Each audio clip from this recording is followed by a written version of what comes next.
주제 자체가 굉장히 뭐라 그럴까요?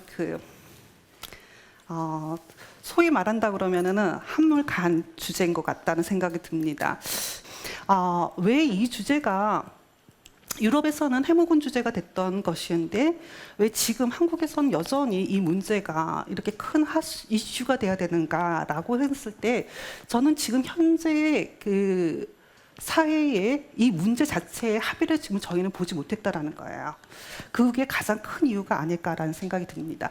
여기 계신 분들 교단이 참 다 다를 수도 있을 것 같아요. 교단이 다를 수도 있는데 그래도 다 똑같이 기독교인이라 한다 그러면은 성경이 하나님 말씀이라는 것에 대해서 여기 어느 누구도 부인하지 않을 거예요. 그죠? 여기 계신 분들 내가 성경을 읽으면서 이게 하나님이 주신 말씀이고 그 안에서 내가 하나님이 나에게 주신 말씀에 감동함을 받아서 거기서 눈물 콧물 다 흘리고 그리고 나서 야 예수 그리스도를 통해서 내가 뭔가 새 사람이 되어야겠다라는 결단의 시간을 갖고 그리고 나서 교회에서 생활을 시작하셨고 지금 소명의 자리까지 오셨거든요. 그런데 지금 사회에서 나오고 있는 문제들 보시게 되면은요, 동성애 문제도 있죠. 그 다음에 요새는 그 군대 가는데 여성들도 군대 보내달라고 그래요. 그러면서 여성들이 군대 가는 문제로 인해서 요새는 그 국방의 의무, 평화를 타서 국방의 의무를 지지 않는다 그래요. 이런 문제들이 더 대두가 되기 시작하게 됩니다. 이런 문제들이 대두가 되게 되면서부터는 교회 안에서 대답을 해야 되는데요. 교회 안에서 똑같은 그리스도인인데요. 교회 안에 대답이 어떻죠? 한쪽에서는 동성애 반대한다고 반대 집회예요. 그러니까 한쪽에서는 그건 너무 심한 거 아니야? 그러죠? 그리고 또 한쪽에서는 동성애자들은 소수 인권으로 존중해줘야 되지 않아? 이렇게 얘기해요. 근데 그분 다 세 부류가 다 있는데 그 세 부류가 다 뭐라고 그러냐면 다 그리스도인이래요. 그렇죠. 지금 여기 계신 분들도 사회에서 정치적인 이슈의 문제가 딱 터지게 되면요, 그때서부터는 성경을 놓고 열띤 토론을 해요. 그러고 나서 다 얼굴 붉히면서 헤어져서 가요. 분명히 우리는 똑같이 이 성경이라는 것을 두고 성경이 하나님 말씀이라는 것을 믿고 그리고 이 성경의 말씀을 통해 가지고 다들 뭔가 삶에 있어서 제게 전환이 되는 경험들을 다 하셨음에도 불구하고 성경을 놓고 해석하는 것은 저마다 다 다르고 사회 문제가 터질 때마다 이 문제에 있어서만큼은 다 어떻게 되냐면 서로 다르더라는 거죠. 지금 이런 경험들은 지금의 신학을 공부하는 신학생들뿐만 아니라 그리고 일반 성도들 사이에서도 경험하게 되는 갈등의 구조인 것은 분명한 사실인 것 같아요. 왜 이런 구조가 왜 발생하게 됐느냐, 거기서부터가 조금 문제가 되는데요. 사실 이러한 흐름이 생기게 된 것은 여러분도 다들 당연한 거 아니야? 당연합니다. 지금 우리가 살아가는 시대는 계몽주의 이후의 시대를 살아가고 있습니다. 그러니까 계몽주의 이후의 시대를 살아가고 있다는 것은 뭘 뜻하냐면은 지금 이 시대는 모든 것의 판단의 기준이 다 뭐가 되냐면 이성이에요. 그죠? 그럼 거기에 대해서 여기서 이의 제기하실 분은 아무도 없을 겁니다. 내가 무언가시 옳다, 그르다라고 판단하는 기준이 바르면 이성적으로 논리적이냐? 그거 논리적이야? 그리고 그거 합리적이야? 라고 물어봐요. 그래서 논리적이고 합리적인 것이 뭐가 되냐면 옳은 게 돼요.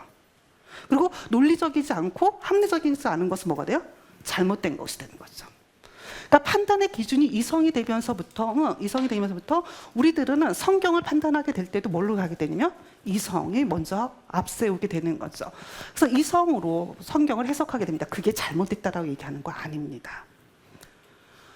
그러면서 이 성경에 대한 권위의 문제에 있어서 다들 하나님 말씀이라고 그러는데 그것을 해석하는 게 다 다르더라는 거예요. 똑같이 성경은 하나님 말씀을 다 이야기하면서도 성경이 하나님 말씀이 무엇을 뜻하느냐라고 얘기했을 때는 다 다르더라는 거죠. 좀 이 문제를 조금 해결해 보고 싶었습니다. 왜 우리는 동일하게 하나님 말씀을 성경이 하나님 말씀이라고 고백하고 있으면서도 불구하고 왜 서로 해석하는 게 다르고 서로 받아들이는 게 달라지느냐는 거죠. 도대체 어디서부터 우리는 갈라지기 시작했냐는 거예요. 그래서 그 문제를 찾기 위해서는 다시금 되돌아가야 되는데 이런 언어의 분화, 그러니까 분명히 성경하고 이성이 있었을 때 성경이 우위를 점하던 시기가 있었거든요. 근데 계몽주의 시대를 지나가면서 이 순서가 어떻게 되면 이렇게 역으로 바뀌었어요. 그러니까 이성이 위로 올라가게 됐어요. 그러면은 이 역전이 되게끔 하게 되는 데는 어떤 한순간에 쫙 역전이 돼서 된 게 아니라는 거죠. 시간의 흐름이 있었고 그것이 태동하게 되는 시점이 존재했더라는 거죠. 여러분이 잘 아시는 것처럼 종교개혁 시대에는 솔라 스크립투라, 그죠? 오직 성경이에요. 그러면 오직 성경이라고 얘기하는 것의 의미는 내가 판단의 기준을 다 뭘로 삼겠다라는 거예요? 성경이요. 그러니까 적어도 종교개혁 시대 때까지는 성경이 우위를 점하고 있었는데, 근데 계몽주의로 넘어가게 되면서 18세기에 최정점을 찍는 그 시기를 넘어가면서 어떻게 해요? 역전이 됐다라는 거죠. 그러면은 이 역전이 되는 시기가 소위 말하는 16세기서부터 시작해서 18세기 이 사이에 무슨 일이 벌어졌다라는 거죠. 그러니까 이 사이에 무슨 일이 벌어졌기 때문에 성경의 기준이 밑으로, 이성보다 밑으로 내려가게 되는 일이 발생하게 됐다라는 겁니다. 이 문제에 역전이 되는 그 문제를 해결할 수 있는 방법을 찾기 위해서 제가 생각한 것은 처음으로 다시 되돌아가자. 그러니까 지금의 이성하고 성경하고 우위를 갖다가 언어적인 그 소위 말하는 구분이 생기기 이전에 시대로 되돌아가서 그러면 어떻게 언어 분화가 됐는지를 보게 된다 그러면은 지금의 문제를 해결할 수 있지 않을까라고 생각했다. 아주 단순한 생각이었어요. 아주 단순한 생각으로 해서 16세기에 그 언어로 다시 되돌아가 보자. 그 언어로 다시 되돌아가서 우리가 지금 사용하고 있는 굉장히 분화되어 있는, 이성적으로 논리적으로 설명하려다 보니까 모든 교리적인 언어들을 갖다가 구분시켜주고 분화시켜줬었는데 그 언어들이 분화되기 바로 그 직전으로 다시 되돌아가 본다면 뭐 때문에 언어적인 교리적인 분화를 필요로 했었냐는 거예요. 그 이유를 알게 된다 그러면 지금의 언어 분화를 통해서 가지고 있는 의미를 제대로 이해할 수 있지 않을까. 그런 의도하에 다시 16세기 기독교 강요로 다시 되돌아갔습니다. 이 16세기 기독교 강요를 보시게 되면은요, 성경에 대한 권위, 기독교 강요의 성경에 대한 권위를 나오게 되는 부분을 보시게 되면은 1권 6장서부터 9장 사이에 집중되어 있습니다. 6장서부터 9장까지에 집중되어 있는데요. 1권 6장서부터 9장까지 보시게 되면은 6장에서는 그 1권 3장서부터 5장까지가 소위 말하면 지금, 그러니까 칼빈은 그런 말 쓴 적이 없어요. 뭐 일반 계시가 뭐고 특별 계시가 뭐 이런 말 쓴 적이 없어요. 근데 3절서부터 5절까지까지 보시게 되면은 지금의 이제 교리적인 언어로 본다 그러면 일반 계시, 그러니까 자연을 통해서 하나님께서 자신을 드러내셨다라고 하게 되는 것을 알려주는 게 3절서부터 5절까지예요. 그리고 나서 6절서부터 시작하게 되면서 뭐라고 얘기하냐면 그거 갖고 충분하지가 않더라. 우리는 다 죄인의 상태로 하나님께서 만드신 다음에 그걸로는 충분하지 않아라는 것을 첫 문단으로 삼으면서 6절에서 뭐를 시작하게 되면 특별한 뭔가가 필요해 라는 말을 암시를 주면서 6장을 시작하게 됩니다. 그래서 6장에서는 특별한 계시로서의 성경에 대한 교리적인 언어로 표현한다면 교리 언어가 서론, 성경의 권위에 대한 교리적 설명 이 나오기 시작하게 되는 게 6장이에요. 그래서 여러분들이 1권 6장을 보시게 되면은 성경에 대해서 어떻게 생각했는지 칼빈이 그것을 갖다가 일반적인 교리적인 것을 갖다 보실 수가 있습니다. 근데 이 6장은 7장하고 짝을 이루어요. 7장하고 제가 개인적으로 짝을 이룬다 생각해서 오늘 6장하고 7장을 집중적으로 볼 건데요. 이 7장을 보시게 되면 7장서부터는 논쟁의 대상들이 나와요. 그러니까 그때 시대에 논쟁점들이 나오기 시작하게 되는데 1권 7장으로 넘어가게 되면서부터는 로마 카톨릭하고의 논쟁이에요. 그래서 거기에 나오게 되는 논쟁적으로 보시게 되면 어떻게 성경이 하나님 말씀인 것을 우리가 확신할 수 있느냐라는 질문에 대해서 논쟁하게 되는 거죠. 그리고 난 다음에 1권 8장을 하면 더 재밌어요. 1권 8장으로 가게 되면은 1권 8장에서는 인문주의자들, 그때 당시에 인문주의자들에 대한 반론으로 시작되게 돼요. 여러분 여기서 좀 생각하면 인문주의자라고 하면 좀 의아하게 생각하시는 분들 계실 거예요. 여기 조금이라도 신학교에서 종교개혁사를 공부하신 분들이라면 그런 생각 들 거예요. 인문주의자들 성경에 대해서 성경을 더 높이 평가하고 성경 속에서 하나님 말씀을 배우려고 노력했던 자, 적어도 노력했던 자들이 인문주의자들인데 왜 이렇게 얘기하실 수 있을 것 같아요. 맞습니다. 여러분이 아시는 것처럼 우리가 다른 사람은 잘 모르더라도요, 인문주의자 되게 많았거든요. 근데 다른 사람 다 모르더라도 딱 한 사람은 들어본 적 있어요. 인문주의자 에라스무스. 그죠? 에라스무스는 뭐 어느 누구도 이 사람은 다 모든 것을 인본주의 대표하는 사람 에라스무스를 얘기합니다. 에라스무스 얘기하게 되면은 제일 먼저 나오게 되는 게 뭐냐면 헬라어, 신약 헬라어, 성경 편집해 놓은 거, 그죠? 그러니까 그 말은 그만큼 성경을 통해서 교회를 개혁하려고 했던 인문주의자들이에요. 그들이 바로 이 성경의 원뜻, 원의를 찾아가기 위해서 노력했던 사람들이 인문주의자들이었습니다. 근데 왜 무슨 문제가 생겼냐는 거죠. 근데 이 인문주의의 흐름이 자체가요. 우리가 한 사람 에라스무스만 알게 되니까 그렇게 되는데 사실 에라스무스를 중심으로 하게 되는 인문주의자들은 북방에 있는 치우치게 된 북방 인문주의라고 보통 이야기하게 됩니다.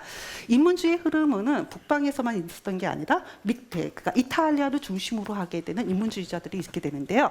이 이탈리아를 중심으로 하는 인문주의자들 같은 경우에는 제일 먼저 뭘 갖고 들어오게 되냐면 플라톤 철학을 가지고 들어와요. 그러니까 특별하게 그들이 가지고 있는 특징을 얘기하라 그러면 그들도 성경을 굉장히 중요시 생각해요. 성경을 통해서 하나님을 인식할 수 있다는 거 분명히 얘기해요. 근데 그 방법론에 있어서 어떻게라고 하게 되는 방법론을 가지고 들어올 때 플라톤 철학을 가지고 들어오기 시작하게 돼요. 그리고 이 철학이 들어오게 되는 그 틈을 이 북방 인문주의자들도 동일하게 플라톤 철학에다가 방점을 찍기 시작하게 되죠. 여러분이 잘 아시는 것처럼 플라톤 철학은요. 그러니까 이데아, 그죠? 그래서 세속하고 이거하고 구분시켜서 이원론적 체제를 가지고 있잖아요. 근데 우리에게 영혼이라는 것을 하나님께서 만들어 주셔서 이 영혼이 어떻게 해요? 저 영혼의 저 세계로 올라갈 수 있다고 보는 거예요. 그러니까 올라갈 수 있는 능력이 누구한테 있다? 인간에게 있다라는 거예요. 하나님께서 뭘 주셨기 때문에 우리에게 영혼을 주셨기 때문에 그 영혼이 뭐예요? 하나님을 알 수 있는 저생으로 올라갈 수 있는 능력을 뜻하는 것으로 생각했어요. 자, 이렇게 되다 보니까 이들이 나중에 가게 되면 이 영혼을 대체하는 게 바로 뭐가 되냐면 이성이 돼요. 그 칼빈이 우리가 이따가도 좀 보시게 될 텐데요. 가장 많이 논쟁했던 사람 중에 한 사람이 누구냐면 카스텔리오라는 사람이 있게 되는데요. 바로 이때도 카스텔리오하고 논쟁을 하게 되는데요. 이 카스텔리오가 뭐라고 얘기했냐면 태초에 최고의 이성이 존재했다라고 얘기해요. 태초에 이성이 먼저 있어요. 그리고 그 카스텔리오가 믿음을 정의 내릴 때 어떻게 정의를 내리냐면 믿음은 지금으로 얘기하게 되면은 그 복음서에 그 비유가 있어. 그 장님에게 저쪽에 가서 연못가에 가가지고 눈을 씻으라 그러잖아요, 그죠? 그러면 그 장님이 그 얘기를 딱 들었을 때는 어떻게 했어요? 저쪽에 가서 물 씻으라 그래요. 그러면 이 장님의 입장에서 정말 저기 가서 씻으면 나을까? 어떻게 해요? 저울질하겠죠. 의심이 생기겠죠. 바로 그 상태에서 그래 믿져야 본전이지 그런 마음으로 갔던지 아니면 꼭 나올 수 있을 거야 그런 마음으로 갔던지 가기로 결단하는 거 그게 믿음이래요. 카스텔리오가 생각하는 믿음은 우리가 흔들리고 있다라는 거죠. 뭐가 확실하지 않은 상태에서 어떤 것을 하나 선택해서 그곳으로 가게 하는 게 믿음이에요. 근데 이성은 그 확실하게 그때 가서 어떻게 했어요? 가서 눈을 씻으니까 어떻게 됐어요? 눈을 뜨게 됐잖아요. 경험하게 됐잖아요. 그러니까 그때 그 말이 어떻게 되는 거예요? 눈을 씻으라 했던 그 말이 정말 사실이구나 어떻게 됐어요? 알게 되었다라는 거죠. 그러니까 알게 되었으니까 그건 어떻게 돼요? 확실한 거죠. 내가 이미 가서 씻어서 눈을 뜨게 되는 경험을 했으니까 그것을 아는 것은 더 확실한 게 되죠. 그래서 믿음보다 뭐가 더 확실하게 돼요? 이성이 더 확실하게 되는 거죠. 그래서 이때서부터는 성경을 해석하고 판단하는 기준이 뭐가 나오기 시작하게 되냐면 이성의 합리적인, 논리적인 게 나오기 시작하게 돼요. 그래서 이 8장에 넘어가게 되면은요, 이러한 성경의 권위를 조금 이성보다 낮추어 보는 인문주의자들에 대항해서 그래서 성경의 권위를 논증해 내기 시작하게 되니까 이제 1권 8장입니다. 그리고 1권 9장에 가시게 되면은요, 일권 구장은 사실 이 누구를 대상으로 했었느냐라고 했을 때 옛날에는 제세례파라는 말을 많이 썼었어요. 그러니까 저희 그 학교에서 수업 들을 때 일권 구장은 제세례파를 대상으로 했다라고 그러는데 최근에 들어서 나오게 되는 연구 결과에 따르게 되면요, 그러니까 제세례파보다는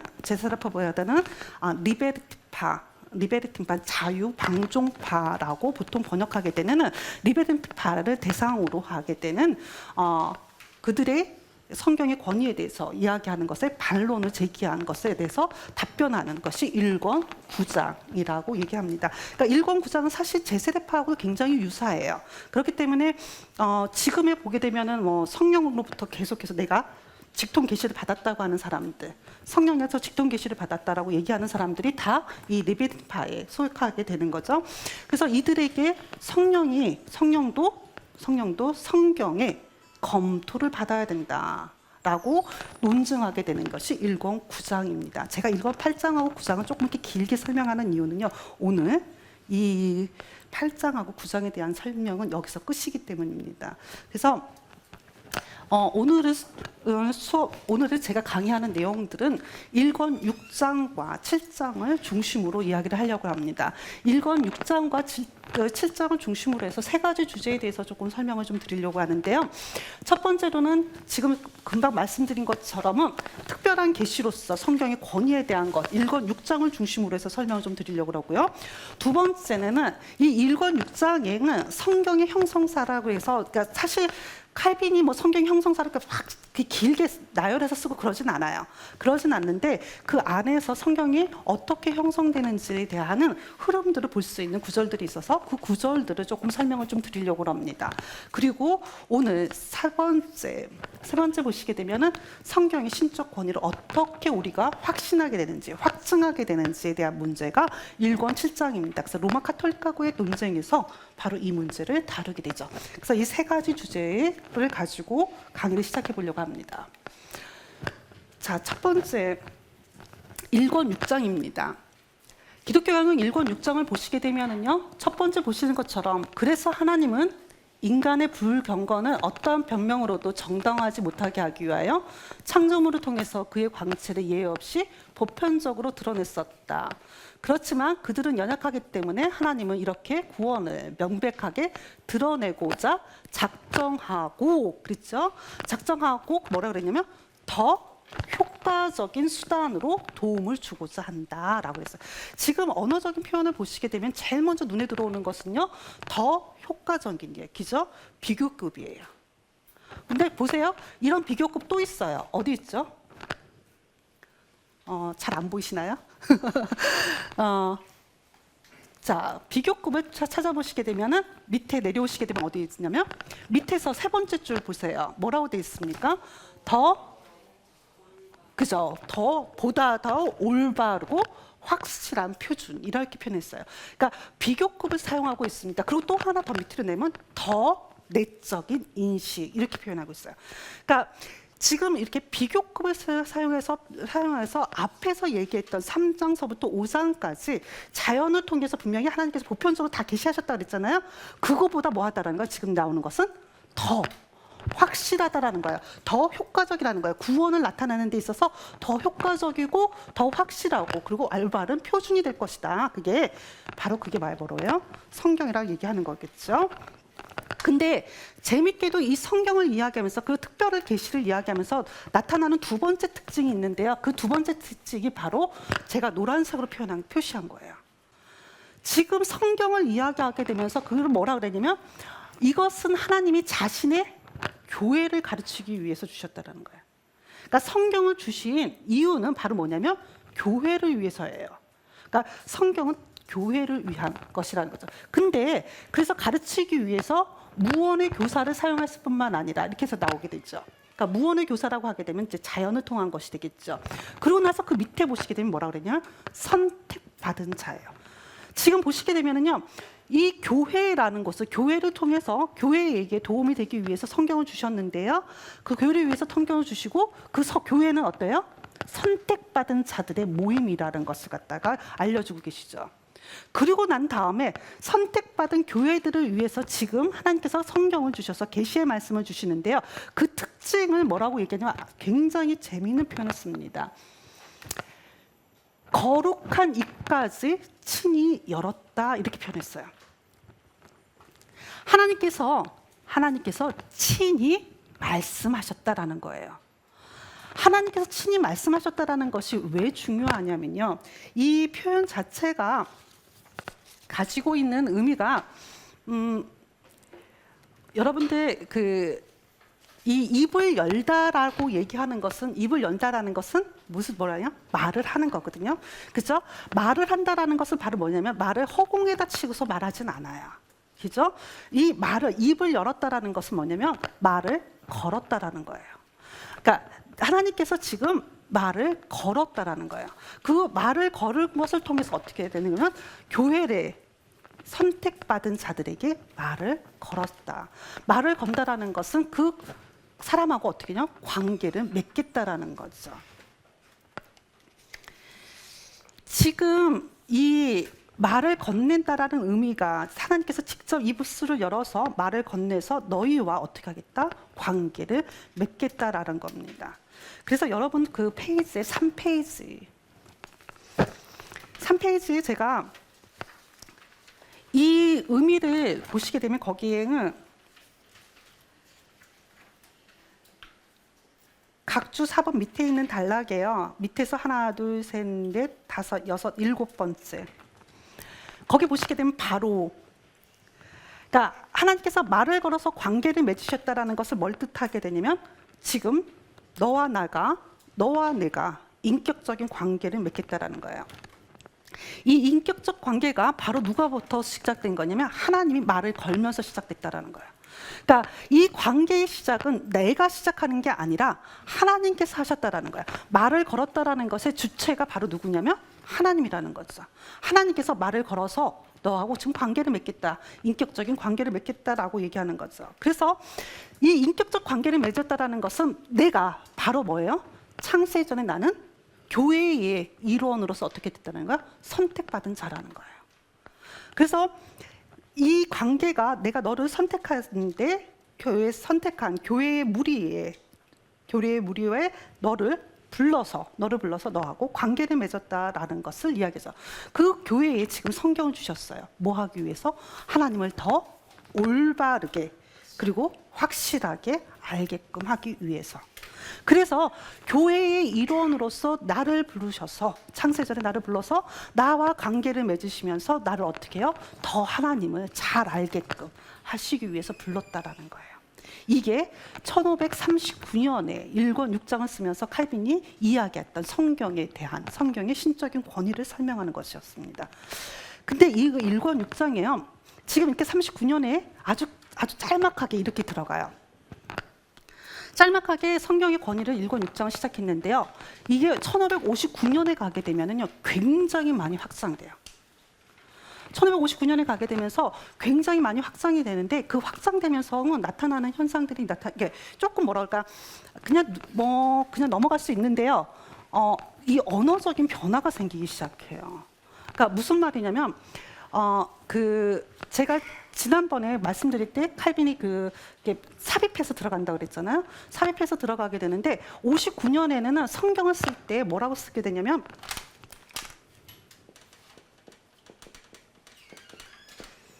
스크립트라는 말을 굉장히 많이 써요. 이게 1559년이에요. 그러니까 성경을 이야기하면서 그러니까 스크립투라 얘기해요. 그러니까 스크립투라는 보통 우리가 지금 번역해도 그냥 성경을 번역해요. 성경을 번역하는데 지금 이 39년에 쓴 글을 보시게 되면은요, 이 스크립트란 말을 잘 안 써요. 이 말 대신에 뭘 쓰게 되냐면 베르붐데이란 말을 써요. 그러니까 하나님의 말씀, 그러니까 베르붐데이란 말을 쓰게 돼요.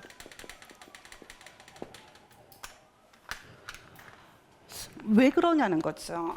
조금 독특하다고 생각이 드는데 그 독특하게 1559년에 가서 굉장히 많이 삽입이 돼서 나타나게 되는데 우선은 그 의미를 조금 제가 좀 보시기를 원합니다. 그래서 제가 좀 여러분들 여기 그게 적히지 않았는 것 같은데요. 4페이지는 잠깐 보시겠습니까? 4페이지에 보시게 되면은 거기에 위에서 첫 번째 줄에 보게 뭐냐면 하나님은 우리에게 구원을 알리기 위해 자신의 말씀의 빛을 덧붙인 것은 결코 헛된 일이 아니었다. 그리고 하나님께서는 자신에게는 뭐라고 그랬어요? 더 가까이 그리고 어떻게 했냐? 더 친밀하게. 이 표현이 굉장히 칼빈이 성경을 이야기하면서 이 표현을 굉장히 많이 써요. 하나님께서 더 가까이 우리에게 오신 거다. 그리고 더 친밀하게 우리에게 오신 거다. 그러니까 이 하나님께서 지금 여러분하고 저에게 더 가까이 오신, 그게 성경을 우리에게 주신 거래요. 성경은 우리에게 더 가까이 오는 거고, 근데 거기에 뭐예요? 더 친밀. 그러니까 가깝다라는 것하고요, 더 친밀하다라고 얘기하는 거예요. 우리가 보통 책하고 나하고, 우리가 보통 성경이 책이라고 얘기한다면은 책하고 나하고 관계성은 이런 친밀하다 이런 말 쓰나요?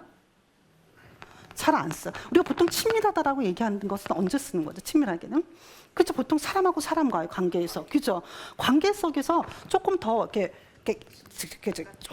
가깝게, 가까운 말하고 친밀한 말하고, 예, 그죠?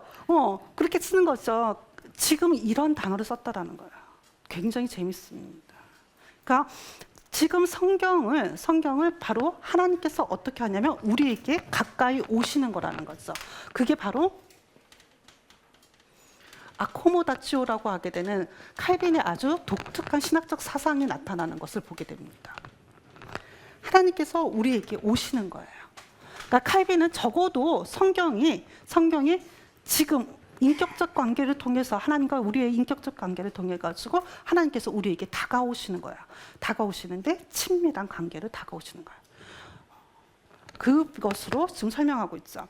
그래서 이 아코모다치오라는 표현이 여기에 들어갈 수도 있을 거라 생각이 듭니다. 그리고 난 다음에 또 하나의, 앞에서도 분명히 39년에도 그 얘기 했어요. 근데 39년을 얘기하게 되면서 교회라는 얘기 했고, 그 다음에 선택받은 자라는 말을 썼긴 썼어요. 근데 그것을 아주 강조해서 나타나지는 않았거든요. 강조하지 않았는데 59년에 가게 되면 그 뒤에 잠깐만 보시겠어요? 뭐라고 그래야 되냐면, 그는 모든 사람의 마음이 여러 가지 불안정한 생각 때문에 크게 되뇌되는 것을 보고 그가 이스라엘 백성들을 뭐라 그래요? 특별한 백성으로 선택한 후 그랬어요. 그리고 다른 사람이 행했던 것처럼 소실되지 않도록 하기 위해 뭘 쳐줬다고 그랬습니까? 울타리를 쳐줬어요. 하나님께서 지금 가까이 오셨고요. 그리고 우리를 특별한 백성으로 선택해서 울타리를 쳐주셨는데 그게 바로 뭐예요? 성경이 되는 거죠. 59년에 가게 되면은 39년에도 선택하고 교회를 통해 가지고 울타리를 쳐주는 의미를 내포하고 있는 것은 분명히 있었는데 아주 명확하게 특별한 백성으로 선택했다. 그래서 맨 마지막 줄에 가서 보시게 되면은 뭐라고 했죠? 특별한 선물이라고 했어요. 그러니까 성경은 특별한 선물이에요. 특별한 선물인데 누구를 위한? 하나님께서 선택한 특별한 백성들을 위한 선물이라는 거죠. 59년에 가서 이 특별한 선물로서 성경을 이야기하고요. 그 뒤에 제가 점점점 이렇게 놨는데요. 그 뒤에 보시게 되면은 구약서부터 시작해서 신약까지 역사의 이야기를, 구원사의 이야기를 쭉 설명해요. 그 구원사의 이야기가 39년에는 없었어요. 그리고 59년에만 이 구원사의 이야기가 그 안에 삽입 들어가요. 구원사의 이야기가 들어간다는 것은 뭐냐면 여기 더 가까이 오셨다라는 것, 더 친밀하게 오셨다라는 것은 성경을 통해서 뭘 얘기하고 싶었냐면 예수 그리스도를 통한 구속사를 분명하게 드러내셨고 그것을 알 수 있는 통로로서 이 성경을 주셨다라는 거죠. 그래서 그 뒤에 가게 되면 성경을 뭘로 표현하냐면 안경으로 표현하게 되죠. 59년에는 굉장히 명확하게 인식론적인, 내가 하나님을 알 수 있는 통로, 그러니까 인식의 매체로서 성경을 부각시키고 있어요. 그래서 우리가 구원에 대해서, 그가 주신 특별한 선물에 대해서 알고 싶으면 뭘 봐야 된다라는 거야? 성경을 봐야 된다라는 것을 가르쳐 주는 거죠. 그 4페이지 밑으로 내려가게 되면은요. 50 그 밑에서 하나, 둘, 셋, 넷, 다섯, 여섯, 일곱, 여덟 번째 재미있는 표현이 나옵니다. 친밀한 지식이라는 표현을 써요. 그러니까 지금 성경을 통해서 구원의 역사를 예수 그리스도의 구원의 역사를 아는 거 그걸 뭐라고 그러냐? 친밀한 지식, 친밀한 인식이라는 표현을 씁니다. 그러니까 성경을 이야기하면서 이러한 표현들이 굉장히 칼빈이 자주 쓰고 있고요. 자주 쓰고 있을 뿐만 아니라 그게 성경을 나타내는 대표적인 특징으로 이야기할 수 있을 것 같아요. 지금 보신 것처럼 59년에 39년과 59년에 보시게 되면은 이러한 차이가 지금 등장하게 되는데요. 왜 무슨 일이 있었길래 39년에 이러한 긴 성경의 권위에 대한 이야기를 했냐는 거예요. 그리고 59년에는 또 무슨 일이 있었길래 그러한 이야기를 더 길게 삽입했냐는 거죠. 그래서 칼빈이 왜 이러한 이야기를 하게 됐을까? 39년 이전에 사건이 무슨 사건이 있었는지 한번 보니까요. 37년에 제1차 제네바 사역을 했을 당시에는 하나의 사건이 있었습니다. 소위 여러분들이 종교개혁사를 배우시게 되면은요, 카롤리아의 논쟁이라고 얘기하게 되는 논쟁이 이때 일어나게 돼요. 카롤리하고 논쟁인데 이 카롤리는 프랑스에서 소위 말하게 된 모호학파가 로마 카톨릭 자체 안에서의 교회의 개혁을 부르짖었던 그 분파를 모호학파라고 해요. 모호 지방을 중심으로 하게 되는 모호학파가 있는데요. 이 모호학파 출신이 이제 우리 여러분이 잘 아시는 것처럼 파렐이 바로 이 모호학파예요. 그래서 파렐은 성격이 굉장히 와일드했어요. 그리고 뭐라 그럴까 약간 다혈질적인 성격도 있고요. 그리고 자신이 한번 딱 마음 먹으면요 앞뒤를 안 가려요. 그냥 무대포로 가서 해결해 봐야 돼요. 이것이 옳다 그러면 바로 앞에 가가지고 그냥 해결을 봐야 되는 성격인데 그 성격대로 모학파의 약간 미지근한 그러니까 로마 카톨릭 안에 안주하려는 모습 때문에 일찌감치 파리에는 프랑스를 떠나게 돼요. 그때 같이 있었던 사람은 이 카롤리라고 생각하겠다. 카롤리인데요. 이 카롤리가 그 모호즈 학파에서 복음을 받아들이게 되고요. 그리고 난 다음에 이 프랑스를 떠나가지고 어디 있냐면 그 바젤에서 잠깐 머물면서 신앙에 대해서 조금 더 개혁파 신앙에 대해서 배우게 되고요. 그리고 난 다음에 로잔의 목사로 임명을 받게 돼요. 근데 이 로잔에는요 이미 비례가 목사로 있었거든요. 목사로 있어서 가지고 이 두 사람의 이제 갈등이 유발하게 되는데요. 이때 카롤리가 그 뭐를 원하게 되냐면 죽은 자를 위한 기도. 죽은 자를 위한 기도를 갖다 다시금 복원하기를 원해요. 그러니까 다시 복원하기를 원하게 되니까 당연히 비례가 그것을 반대하게 되죠. 죽은 자를 위한 기도를 도입하게 되니까 그것을 반대해요. 반대하게 되니까 이 칼빈에게 가가지고 칼빈이 이 문제를 놓고서 그냥 가만히 있을 수 없다라고 얘기합니다. 뭐라고 얘기하냐면 메간더에게 보내는 편지에 이 칼빈이 뭐라고 얘기하냐면요. 지금까지 형성된 기초들이 이 한 번의 타격으로 얼마나 심각한 영향을 받았는지 당신은 믿을 수 없을 겁니다. 이 와중에 신앙 교리의 문제에서 우리끼리도 합의를 보지 못하고 있다는 이야기를 순진한 사람들이 듣고 있습니다. 우리가 필요한 해결책을 마련하지 못하면 더 심각한 결과가 곧 뒤따르리라는 점에는 의심의 여지가 없습니다. 그러니까 분명한 것은요, 칼빈은 지금 이 카롤리의 논쟁을 갖다가 굉장히 심각한 문제를 봤다라는 겁니다. 지금 로마 카톨릭의 예식을 다시 복원하려고 하게 되는 그러한 시도를 갖다가 지금 굉장히 지금 문제를 해결하지 않는다 그러면 더 큰 화를 교회에 입힐 것이라고 생각했기 때문에 이 문제에 대한 논의의 자리를 마련해야 된다 생각했던 거예요. 그래서 이 비례계와 더불어서 이 문제를 카롤리하고 논쟁을 하게 됩니다. 그 논쟁하는 과정 속에서 문제가 생기게 되는데요. 그때에 그 카롤리가 칼빈에게 뭐라고 얘기하게 되냐면 너희들은 아리우스주의자다라고 얘기합니다. 여러분 잘 아실 거예요. 아리우스주의자. 그러니까 누군가를 갖다가 너 아리우스주의자야 이렇게 얘기했다면 그때 당시에요. 이거는 뭐예요? 이거는 그렇죠. 모욕이고 지금 명예훼손이고 지금 명예훼손죄로 적해도 돼요. 그러니까 이때는 아리우스주의자라고 만약에 판결을 받게 된다 그러면 다음 어떻게 되냐면 이단이에요. 그러니까 이단이라는 것은 뭘 뜻하냐면 화형이에요. 그러니까 그런 선거거든요. 근데 지금 초대교회 여러분이 초대교회에서 아리우스주의자들이 얘기하게 되는 것을 그러니까 하나님의 아들의 필요성을 갖다가 이야기하는 건데 그것을 갖다가 이 칼빈이 주장했다라는 거예요. 그러고 나면서 왜 이렇게 비난했냐면요. 그 여러분이 보시는 것처럼 기독교 강요를 보시게 되면은 우리나라 번역된 걸 보시게 되면 세 권으로 돼 있잖아요. 그죠? 그게 세 권으로 돼 있는데 그 상에 해당되는 것이 1권하고 2권이거든요.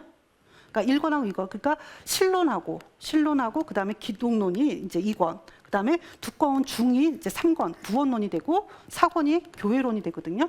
생각해보세요. 신론하고 기독론이 이 3권에 들어가는데요.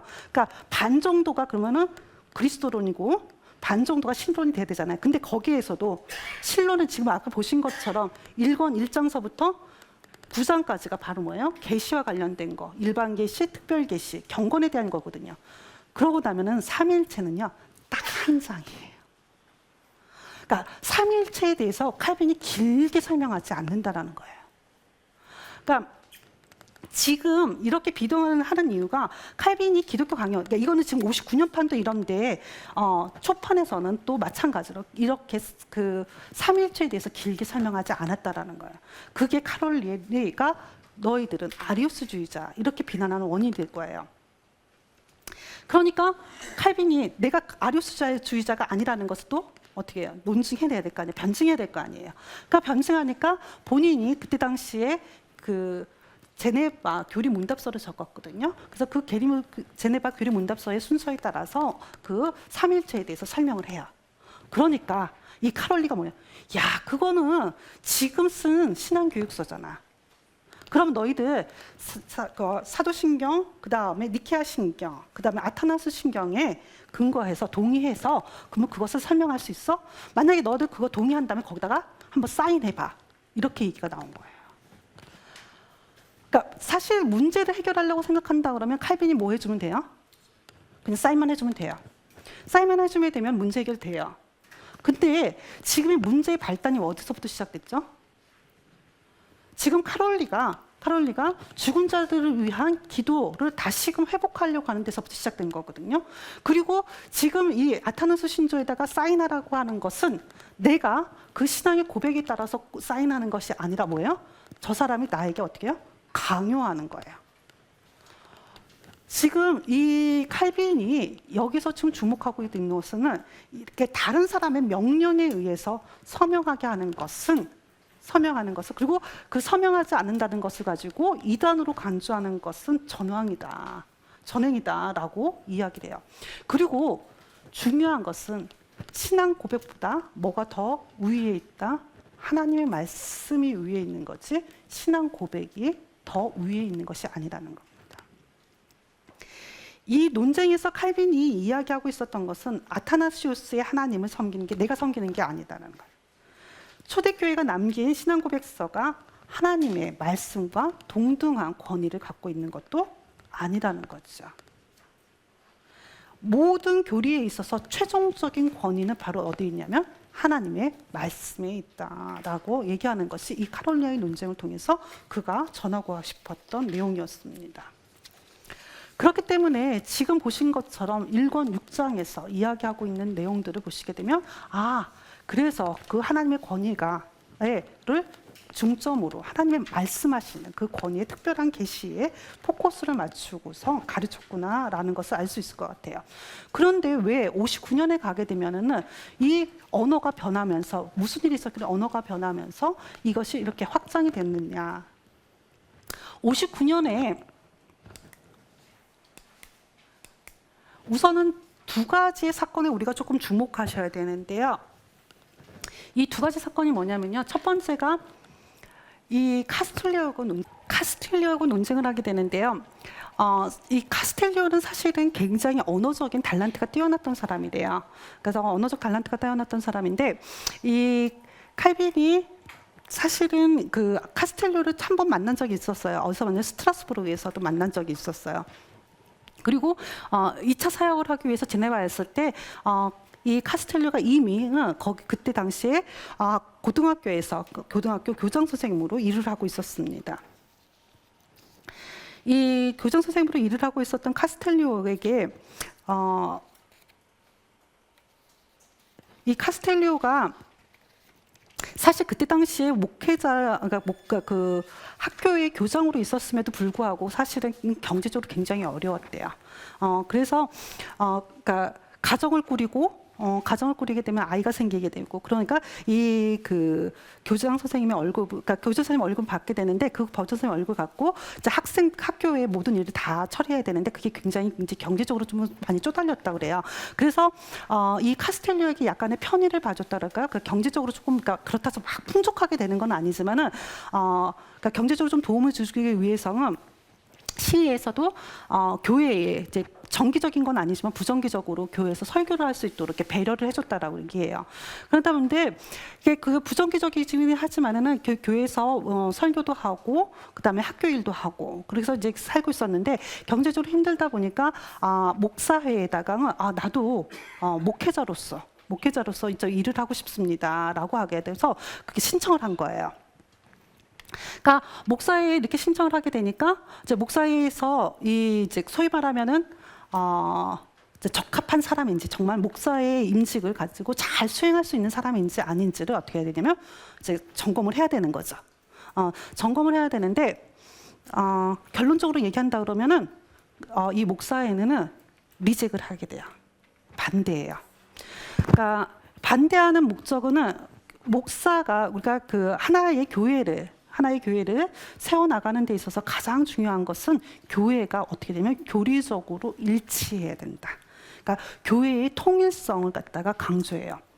하나의 교회를 만들기 위해서 목사들이 서로 같은 생각을 가지고 있고 같은 교리적인 신앙 고백 속에 있어야지 된다라는 거죠. 그럼 뭐가 문제가 됐냐는 거예요. 그 문제가 뭐냐면 첫 번째 이 아가서 논쟁입니다.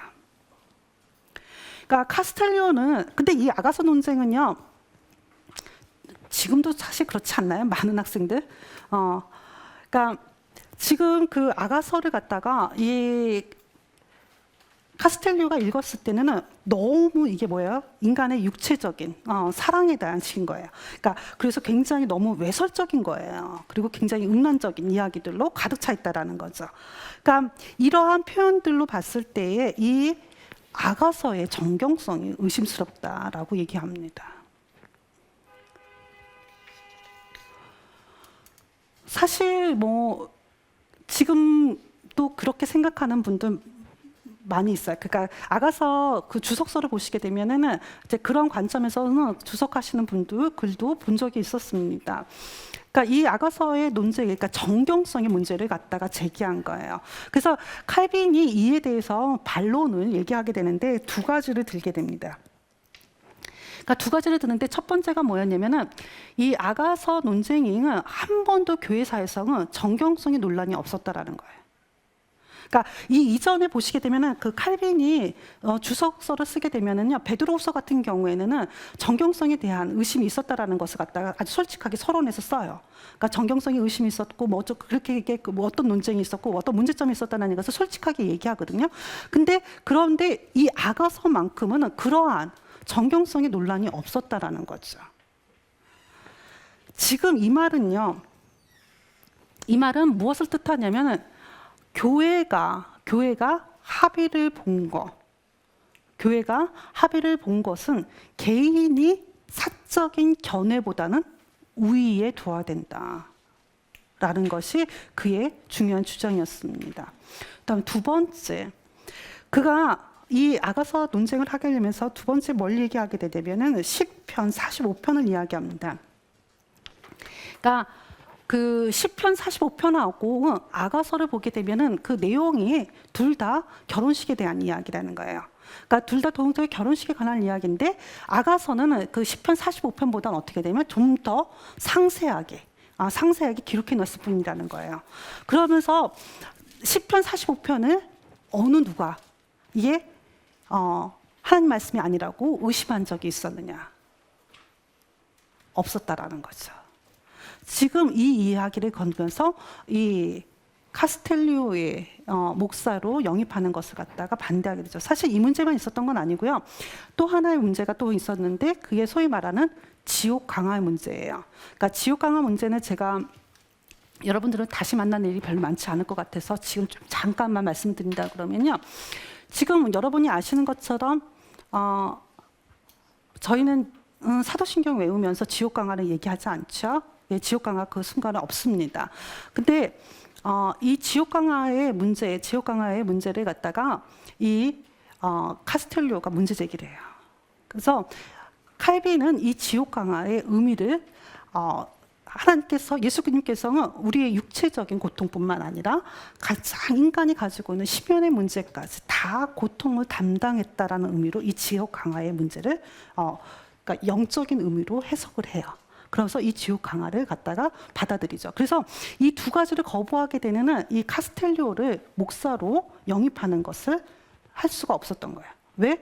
우리는 같은 신앙의 공동체 위에서 서 있지 않기 때문에.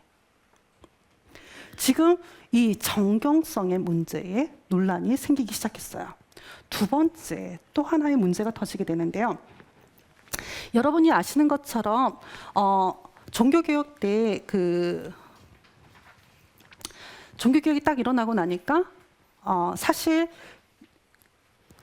로마 카톨릭 자체 안에서도 이 종교개혁 흐름 자체가 만만치가 않은 거예요. 이게 처음에는 얕봤거든요. 그러니까 그 센스 얕봤는데 이게 확산돼서 그게 영향력을 끼치는 게 어마어마한 거예요. 그러니까 그리고 그들이 말하는 것 자체가 틀린 말도 없고요. 그런데 문제는 교회에서 분리돼서 나가는 것에 대해서는 마음이 무거운 거예요.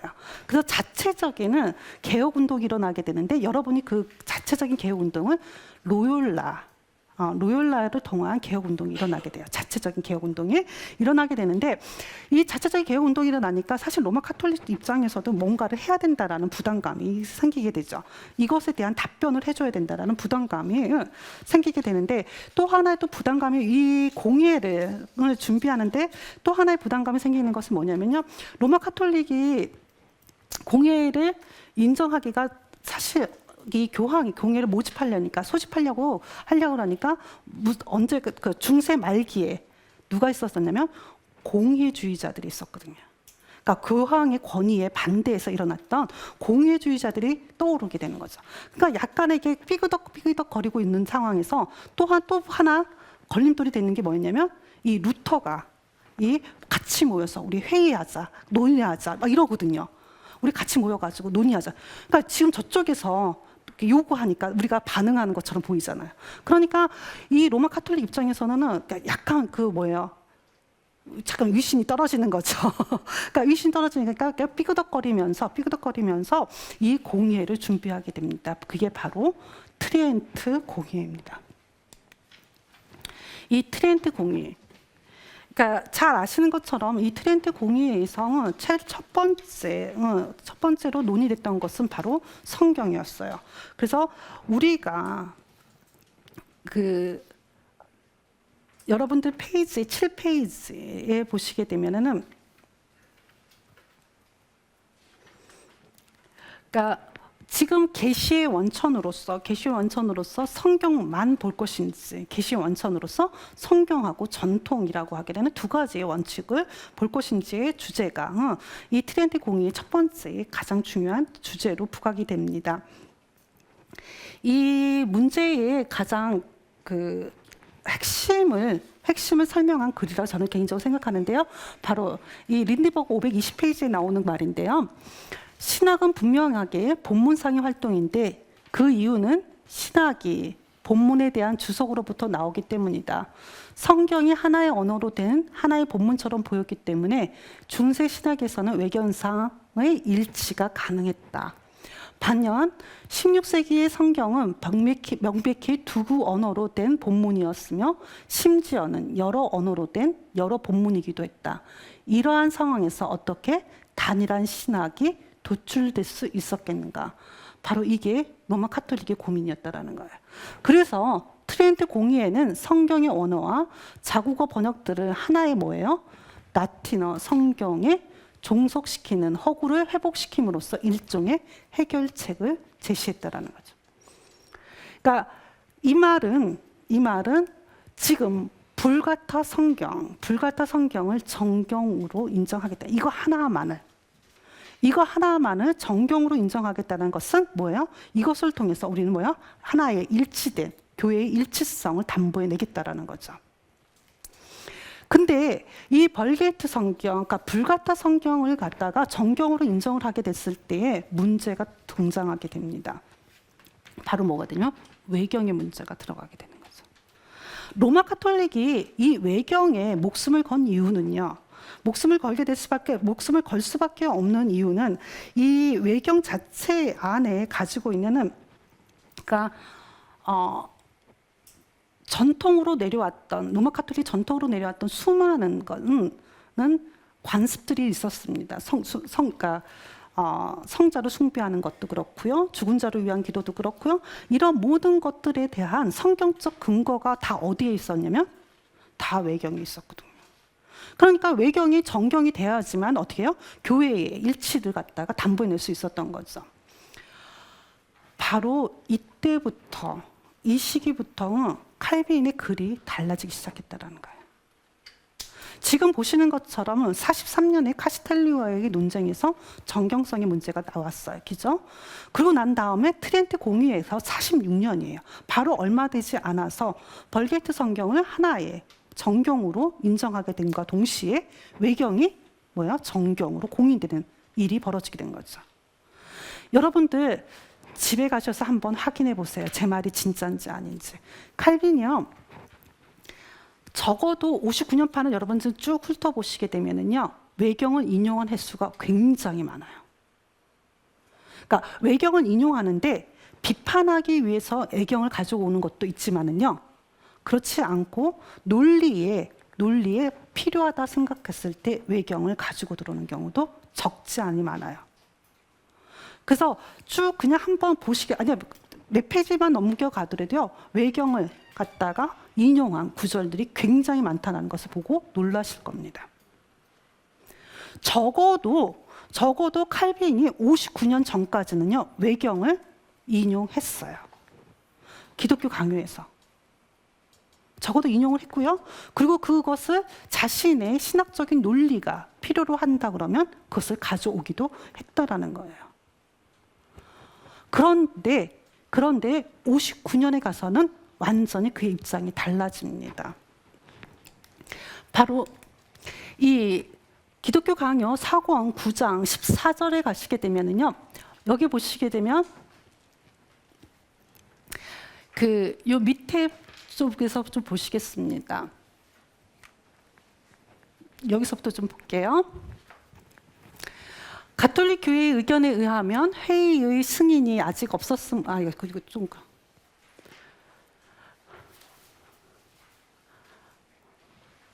다 읽으려면 내용이 너무 많아서 좀 오늘 이거 시간 안에 다 끝내야 되기 때문에 제가 뒤에 부분만 읽겠습니다. 좀 천천히 집에 가셔서 한번 이 글을 읽어보시게 되면은요, 그러니까 이해하실 수 있을 거라 생각이 들고요. 그 밑에 보시게 되면은 밑에서 하나, 둘, 셋, 넷, 다섯 번째 끝에 부분 보시게 되면, 나는 고대 저술가들 사이에서 경전에 대해 이치한 적이 없었다라는 것을 안다. 그리고 제로비 한 말에 무게가 있다면 마카비서와 토비트와 집회서와 기타 유사한 책들은 다시 외전의 지위로 돌려야 할 것이다. 이것은 가톨릭 교회가 차마 말할 수 없는 일이다. 분명하게 외경들을 어떻게 해요? 배제하기 시작해요. 그러니까 정경의 개혁의 자리에서 이 외경들을 분리해내기 시작하게 됩니다. 여러분들 왜 이 시기가 1559년에 프랑스에서 개혁교회의 총회가 이루어지게 되거든요. 그래서 프랑스에서 개혁교회 총회가 이루어지게 되는데, 그 개혁교회 총회에서 총회를 하자마자 신앙 고백서를 채택해요. 그래서 우리가 보통 갈릭한 컴페시오라고 얘기하고요. 한국어로 번역되기로는 프랑스 신앙 고백서라고 번역이 되어 있습니다. 지금 우리나라 말로도 다 번역이 되어 있고요. 여러분들이 조금만 관심 가지시면 앱을 통해서 이 프랑스 신앙 고백서를 보실 수 있습니다. 그러니까 그 핸드폰에 보시게 되면 앱에 기독교 교리를 치시게 되면은 기독교 교리의 앱을 깔실 수 있는데요. 거기에 이 프랑스 신앙 고백서가 있습니다. 이 프랑스 신앙 고백서는요. 이 출처 자체가 누구한테 왔느냐는 뭐 학자들 간에는 논쟁이 됩니다. 이제 그건 중요하지 않아요. 근데 한 가지 정확한 아주 확실한 사실 하나는 뭐냐면요. 분명히 이 신앙 고백서를 작성하게 됐을 때에 그 전에 칼빈이 기본적인 기초안을 먼저 보내줘요. 그러니까 신앙고백서의 기초안을 갖다 먼저 보내주고 그 기초안에 따라서 그 프랑스에 있는 개혁교회의 목사회에서 어떻게 하냐면 이것을 다시 수정해요. 프랑스 개혁교회의 상황에 맞춰서 그 개정이 이루어지게 되는데요. 그 프랑스 신앙고백서에 보시게 되면은 프랑스 신앙고백서 3조에 바로 지금 성경의 목록들이 쫙 나와요. 목록들을 쭉 다 쓰고 있어요. 그리고 이 목록들이 나오기 시작하게 되는 것이 바로 어디를 가게 되냐면 벨기에 신앙고백서로 넘어가게 돼요. 그래서 벨기에 벨직 신앙고백서 4조에 바로 똑같이 목록들이 나오기 시작하게 되고요. 여러분이 잘 아시는 것처럼 장로교 웨스터민스터 신앙고백서 1조 2항에 보시게 되면 목록들이 쭉 나오게 되죠. 그 이전까지는요, 프랑스 신앙고백서가 작성되기 그 이전에 작성된 신앙고백서에서는요, 목록이 없어요. 그러니까 정경의 목록이 신앙고백서 안에 들어오지 않았다라는 거죠. 그 목록이 들어오기 시작하기에 1559년 프랑스 신앙고백서가 처음이었고요. 그 초안이 바로 누구로부터 나온 거냐면 칼빈으로부터 나왔고 그 칼빈이 지금 프랑스 신앙고백서를 어떻게 했냐면 승인해줬다라는 거죠. 그러면은 이 상황 속에서 칼빈이 이때의 트렌트 공의회에 대응해서 바로 정경으로서의 성경 그리고 지금 우리가 기록된 말씀으로서의 성경 그 기록된 말씀을 성경에 이 스크립투라라고 하게 되는 개념을 강조하기 시작하겠다는 거죠. 지금 내가 가지고 있는 성경 그것을 강조하기 시작하게 되는 것이 바로 이 1559년이었을 거예요. 또 하나 보시게 되면은요, 이 외경에 대한 입장을 보시게 되면 이 벨기에 신앙고백서 6조를 보시게 되면은요, 뭐라고 되어 있냐면 우리는 외경들 즉 블라블라블라블라 이렇게 되어 있고요. 그 밑에 보시게 되면은 교회는 이 외경들이 정결과 일치하는 한에서만 읽을 수 있고 교훈을 얻을 수 있습니다라고 이르 있어요. 그러니까 정경하고 분명히 앞에서 뭐라고 그랬냐면은 거룩한 책들과 어떻게 된다고 그랬어요? 구별된다라고 분명히 얘기했거든요. 구별되는데 그래서 정경의 위치를 가지지는 못한다라는 거죠. 그런데 그 다음에 뭐라고 그랬냐면 교회는 이 외경들이 정경과 일치하는 한에서만이라는 조건이 붙긴 하지만 교회에서 어떻게 된다는 거예요? 읽을 수 있었다라는 거죠. 이 입장이 기본적으로 59년 이전에 칼빈도 동일하게 가졌다라는 거예요. 그리고 이 벨직 신앙고백서를 쓰게 된 드보레가 바로 누구한테 공부를 했던 사람이냐면 바로 제네바에서 칼빈에게 공부를 했던 사람이었거든요.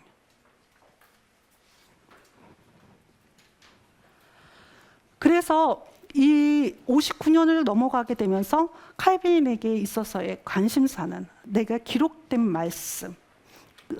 말씀에 대한 그리고 정경으로서의 말씀에 포커스를 맞췄었기 때문에 뭐에 대한 스크립투라에 대한 관심이 늘어나게 되고 그리고 그 기록된 말씀에 포커스를 맞추게 됐을 때 기록된 말씀이 무엇을 지향하냐면 바로 하나님께서 우리에게 가까이 오셔서 더 자세하게 우리에게 알려주고 싶어 하시는 구속의 역사를 이 성경을 통해서만 알 수 있다라는 것을 명확하게 가르치기 위함이었다라는 것으로 결론을 내릴 수 있을 거라 보여집니다. 여기까지 해서 1부를 마치도록 하겠습니다. 잠깐 쉬도록 하겠습니다.